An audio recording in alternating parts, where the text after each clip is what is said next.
The National Stock Exchange of India has been actively involved with initiatives to educate the young generation of our country on the importance of financial management.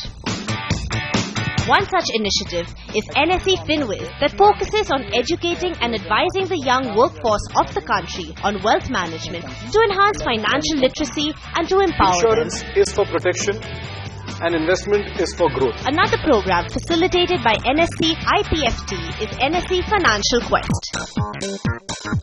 This inter-school financial quiz contest goes an extra mile by educating the young students on fundamentals of finance. On the buzzer, what is this? It's the formula for the simple interest. Simple interest is the right answer. Under the NSE Financial Quest Base Camps banner, the program engages students around the year through workshops on various topics, projects, interactive videos and quizzes. DiCaprio is bouncing checks of Pan-Am. Plus 75 on that. Plus 75. To facilitate these two programs, NSE along with CNBC TV18 has travelled across the country to bridge the wide knowledge gap in terms of finance. In this episode of NSE FinWiz, we are all set to achieve our objectives once again by gauging young professionals in a new city. Hello and welcome to Season 4 of NSE FinWiz, powered by CNBC TV18, and I'm your host, Nitya Balakrishnan. Today we travel to Navi Mumbai, to the campus of one of the companies that believes in creating chemistry for a sustainable future, BASF India.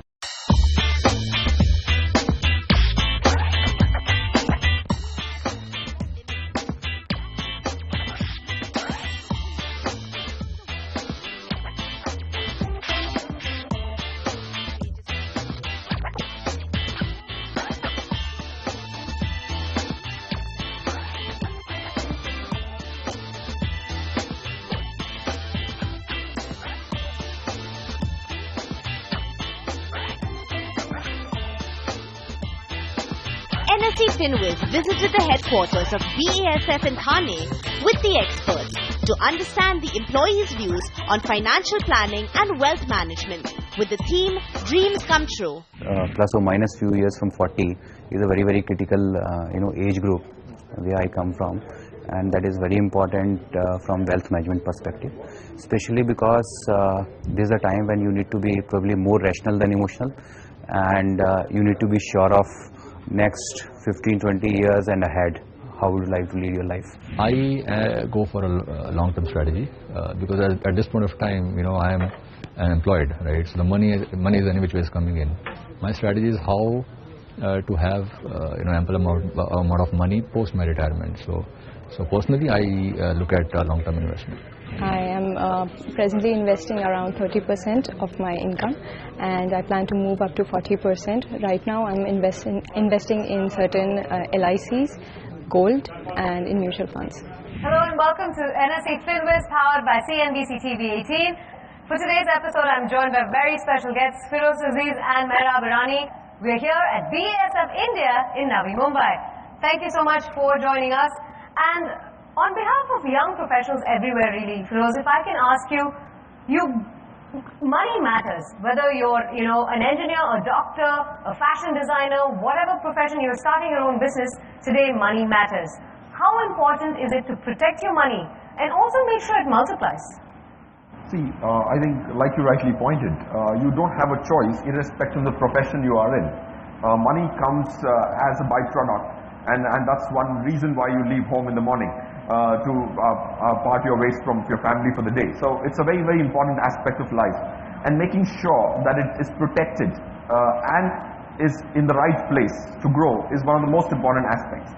So understanding the key ground rules and elements of making sure that these two objectives of protecting and growing are taken care of, and in the initial part of one's life, if somebody could actually put his principles in place, they come a long way to financial freedom, because financial freedom is a status where all your goals are taken care of and you still have surplus money. So financial independence, which is the phenomena which one should try and achieve as soon as possible, I think that comes with the art of laying down principles and ground rules to move forward on this very, very important aspect like you mentioned. Absolutely. Madam, if I can ask you, what according to you are top 3 vehicles to actually park your funds?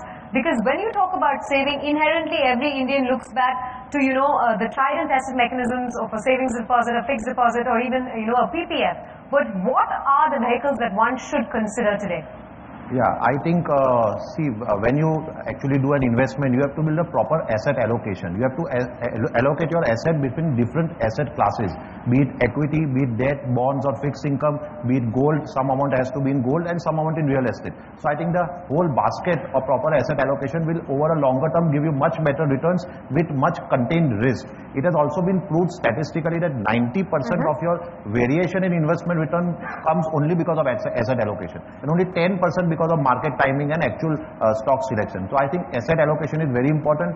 The vehicle which you are mentioning is, I think, one of the best vehicles which is today available to all of us is mutual funds. I think mutual funds offer the expert investment advice of the fund manager at a minimum cost, and today a whole gamut of schemes are available, whether it is equities, whether it is fixed income, whether it's bonds, whether it's liquid funds, or whether it's gold, and even now real estate mutual funds are also going to come. So I think mutual funds should be a proper vehicle to do a right asset allocation. Absolutely. Well, a quick show of hands really amongst the professionals here. How many of us set aside a fixed amount every month towards investment or savings?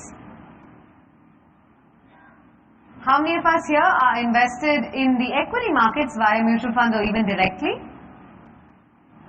Mera, we did see that a whole host of players were invested in the equity markets. 2 concerns that commonly emerge is A, do I participate directly? B, how will market volatility actually affect my returns? And why not park my funds elsewhere where I'm guaranteed maybe low, 8.5 or even lower, but at least it's steady income and it's guaranteed income vis-a-vis, equity markets. And talk to us about the tenure of investing into the equity markets, ideally. So equities are very good for creating long-term wealth.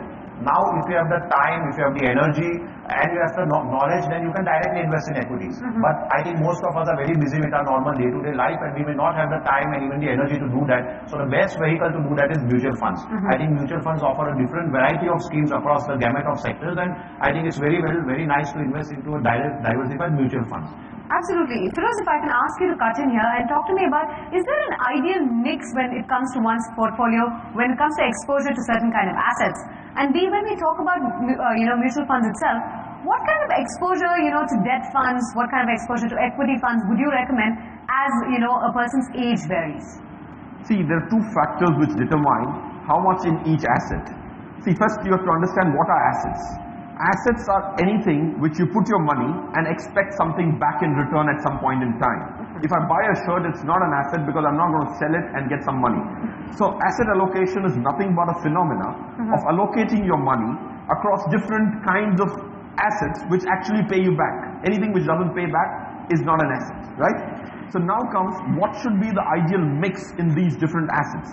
Like Mr. Mehra was mentioning, that asset allocation is very important. Then it's very important to understand the right mix of it. And that will have 2 important variables to consider. One is internal, what's my age? What is my risk appetite, which will determine how much should I invest in different asset class. The other very important situation which you will have to consider is the external factor of what is going to do well when, right?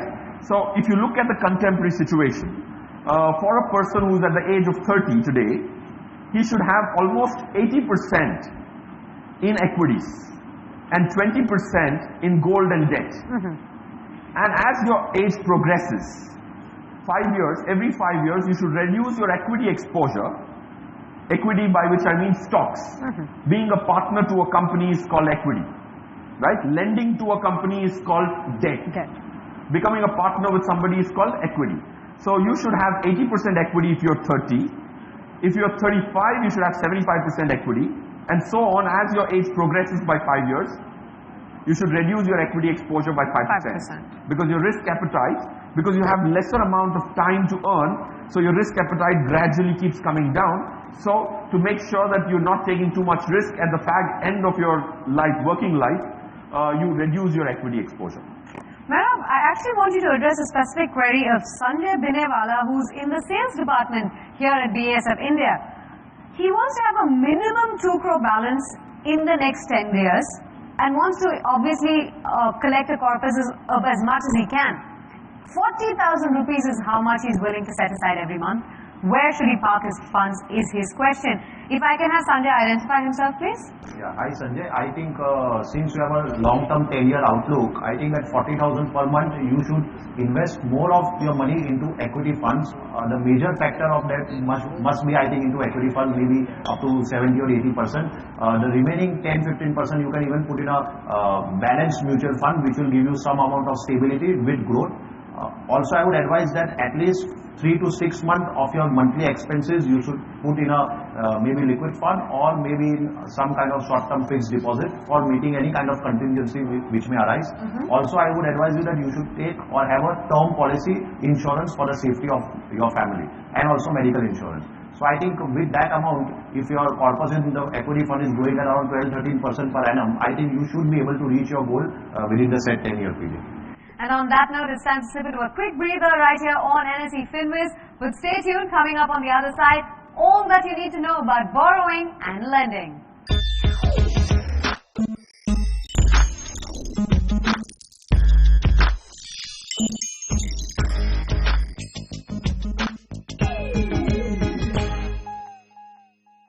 So good to have you back here on the show in conversation with FinWiz and Mehrab. Thanks so much for joining us. In fact, it's time to talk about one particular aspect when it comes to personal finance, loans and line of credit. Simple question right off the bat, what is the difference really between loans and a line of credit? Yeah, loans will be something which you actually borrow. When you actually borrow that money and you start paying interest and principal, that will be loan. And a line of credit will be something where you have an option of borrowing. Where you have a power of borrowing, you may use that line of credit or you may not use it, but you obviously have a right to borrow whenever you require those funds. So I think that would be the major difference between both. First, if I can give you an example, okay, I make about 40,000 per month, out of which I'm willing to set aside 20,000 rupees towards a particular loan. I'm young, I'm going to look at a vehicle. Now, what are the top ground rules that I should have in mind? Should I go for an automobile in the 5 to 7 lakh range, in the 10 lakh range? At that younger age, and also what kind of rules should we keep in mind when we talk about the tenure of the loan that I'm looking at ideally? So taking loans in a falling interest rate regime is a little more positive than in a higher increasing interest rate regime. So what's happened over the last 2-3 years is interest rates have come down in our country. So that makes borrowing a little more lucrative. But if you are very prudent in making a choice of why you're borrowing, and not stretching beyond your means, then it's great. Otherwise, like if you're young, if you use your entire loan limit possibility on your salary, if you have a 40,000 rupees salary, there would be an X amount of loan you would be entitled to. How much is that? You need to figure out. And should anybody use more than 50-60% of his maximum borrowable capability on his financial status, anything beyond 50-60% actually is not a very good idea. Right? Because you will have to keep a buffer of at least 20-30-40% of what you could have ideally borrowed in rainy days you might just need to borrow for something more important than luxury. Right? So if you have a limit, now how does one decide whether I need a 5 lakh rupee car to be bought or a 10 lakh rupee car to be bought is by figuring out if you're entitled for a 7 lakh rupee loan. Okay, you should not use the entire 7 lakh rupee, you are only entitled to use 4 lakhs. That's the internal discipline you'll have to maintain and not exhaust your entire limit. Mehrab, if I can ask you, one thing that everybody wants to know is how sensible is it to pre-close loans? Talk to us about pre-closure of loans and in what case scenario do we exercise that right? I think if somebody has money, he should always go towards pre-closure of loans. Because when a person borrows, or even if in a mortgage also, in the initial years, the majority of the money goes towards payment of interest and very less towards principal. So if you have whatever money, if it is just lying idly in your savings account or in a liquid mutual fund, it's always better to remove that money and pre-close your or make part payment of your loan. So at least that part payment goes towards direct reduction of the principal of the loan. Rather than in the EMI, a lot of goes towards the interest. So it's always better that idle cash, use it for prepayment, even a part of the loan, even whatever little amount you can do, because it's directly reducing the principal of the loan. Thank you, Feroz, for that. On that note, it's time to take another quick breather right here on NSE FinWiz. But stay tuned. Quick fire question and answers on the other side.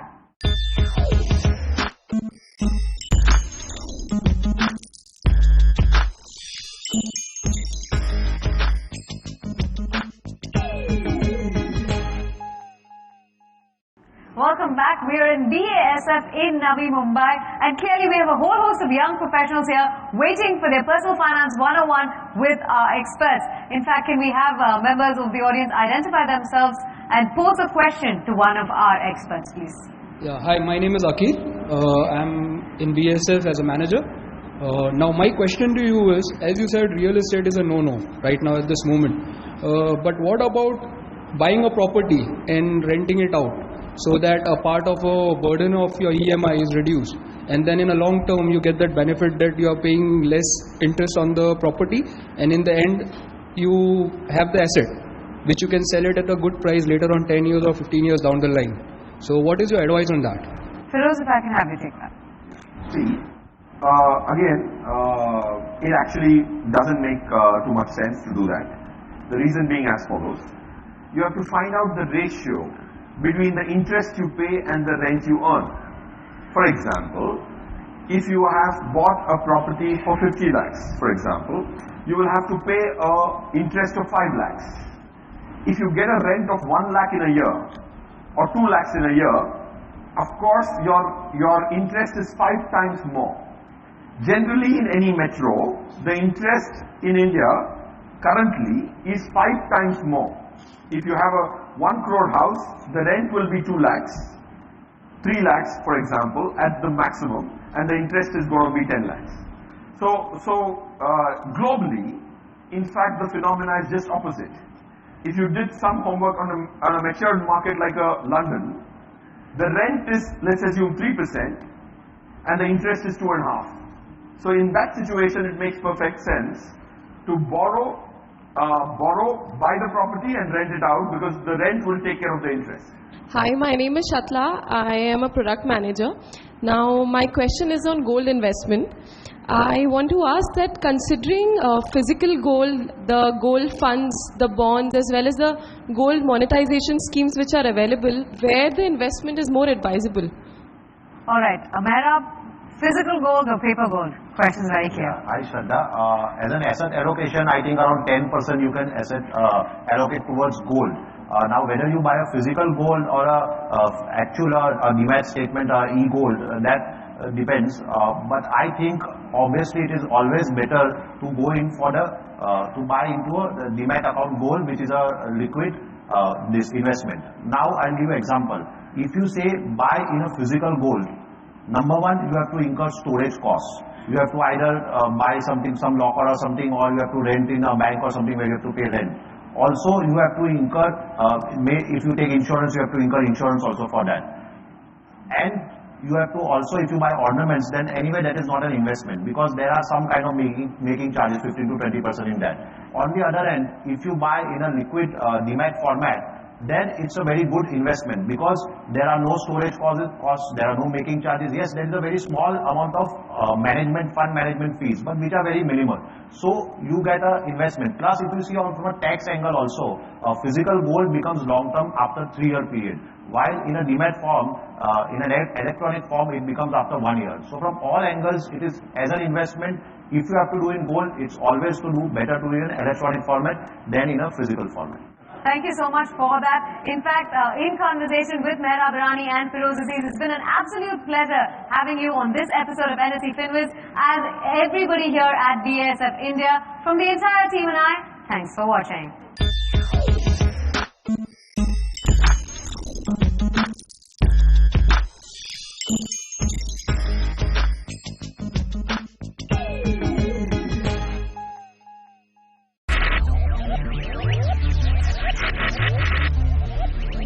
Focus, ideate, innovate, enable.